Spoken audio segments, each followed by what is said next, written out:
नमस्ते। आज बात करते हैं भारत के उस जबरदस्त और मुश्किलों से भरे सफर की, वो सफर जिसने उसे दुनिया के नक्शे पर एक न्यूक्लियर पावर बना दिया। अच्छा, सीधे पॉइंट पर आते हैं।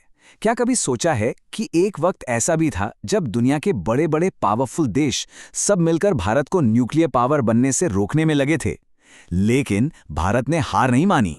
तो सवाल ये है कि ये सब शुरू कहाँ से हुआ। देखिए, इसकी कहानी शुरू होती है भारत की आज़ादी के ठीक बाद, एक बहुत बड़े सपने के साथ, आत्मनिर्भर बनने का सपना। हाँ बिल्कुल, सोचिए एक नया नया आज़ाद देश भारत साइंस और टेक्नोलॉजी के दम पर दुनिया में अपनी पहचान बनाना चाहता था। और इस पूरे सपने के सेंटर में क्या था? Atomic energy. और इस सपने को हकीकत में बदलने का जिम्मा उठाया एक विजनरी ने, डॉक्टर होमी जहांगीर भाभा। सही मायनों में वो इस पूरे प्रोग्राम के आर्किटेक्ट थे।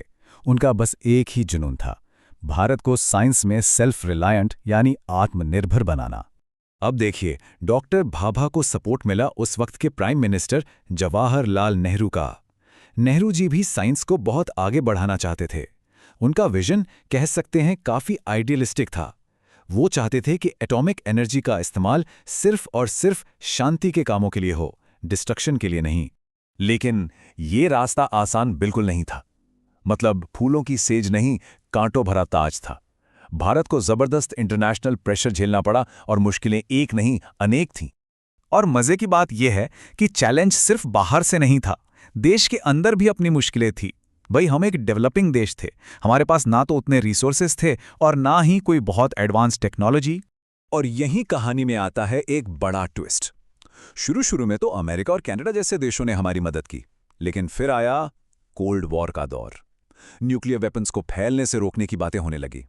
और जैसे ही भारत ने थोड़ी तरक्की की, वही देश हमारे खिलाफ हो गए। मतलब पूरा गेम ही पलट गया। अब इतने प्रेशर और ऑपोजिशन के बीच भारत ने अपना पहला सबसे साहसिक कदम उठाया।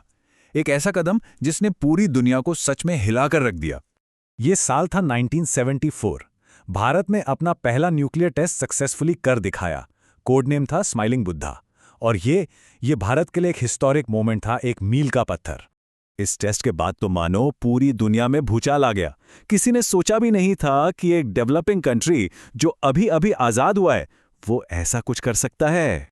और इसका रिएक्शन बहुत ही तेज और सख्त था। भारत पर कड़े इकोनॉमिक सैंक्शंस यानी प्रतिबंध लगा दिए गए।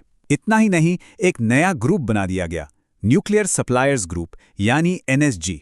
अब ये एनएसजी क्या था? ये असल में एक क्लब था जिसका एक ही मकसद था, भारत को न्यूक्लियर टेक्नोलॉजी से पूरी तरह से अलग थलग कर देना। मतलब न फ्यूल, न इक्विपमेंट, न नॉलेज, कुछ नहीं, ताकि हमारा प्रोग्राम वहीं का वहीं रुक जाए। तो जरा इस टाइमलाइन को फटाफट देखते हैं। आज़ादी के बाद प्रोग्राम शुरू हुआ, 1974 में हुआ पहला टेस्ट, स्माइलिंग बुद्धा। इसके बाद लगे सैंक्शंस और फिर कहानी पहुंचती है एक और बहुत ही अहम मोड़ पर, साल 1998। इतने सैंक्शंस और दुनिया भर में अलग थलग पड़ जाने के बाद भी भारत रुका नहीं, बल्कि उसने तय किया कि वो अपनी ताकत का एक और बड़ा सबूत देगा। और फिर वो साल आया, 1998, जब भारत ने दुनिया को एक बार फिर से शॉक देने का फैसला किया। और इस बार ये शॉक पहले से कहीं ज्यादा बड़ा था। पोखरण 2 टेस्ट्स। इसमें भारत ने 1 या 2 नहीं, बल्कि पूरे 5 न्यूक्लियर डिवाइसेस का सफल टेस्ट किया। सोचिए, 5! ये भारत की टेक्निकल काबिलियत का एक जबरदस्त मुंह तोड़ जवाब था। और इस कमाल की कामयाबी के पीछे एक बहुत बड़ा हाथ था डॉक्टर एपीजे अब्दुल कलाम का। उनकी लीडरशिप और उनका जो कंट्रीब्यूशन था, वो इस मिशन के लिए मतलब शब्दों में बयान नहीं किया जा सकता। इन टेस्ट्स के बाद भारत की पहचान दुनिया की नज़रों में हमेशा हमेशा के लिए बदल गई। अब दुनिया उसे अनदेखा नहीं कर सकती थी, उसे एक नई नज़र से देखना ही पड़ा। हाँ, सैंक्शंस तो इस बार भी लगे, लेकिन इस बार कहानी में एक बहुत बड़ा फर्क था। 1998 का भारत 1974 के भारत से इकोनॉमिकली और पॉलिटिकली कहीं ज्यादा मजबूत था। और इस बार वो झुका नहीं, डटकर खड़ा रहा। और फिर हुआ ये कि धीरे धीरे दुनिया को भी भारत की इस नई सच्चाई को मानना पड़ा।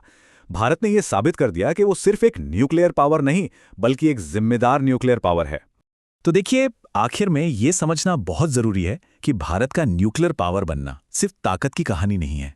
ये कहानी है सेल्फ रिलायंस की, आत्मनिर्भरता की, ये कहानी है जबरदस्त स्ट्रगल की, और ये कहानी है हिम्मत की। और ये पूरी कहानी हमें एक बहुत बड़े सवाल के साथ छोड़ जाती है।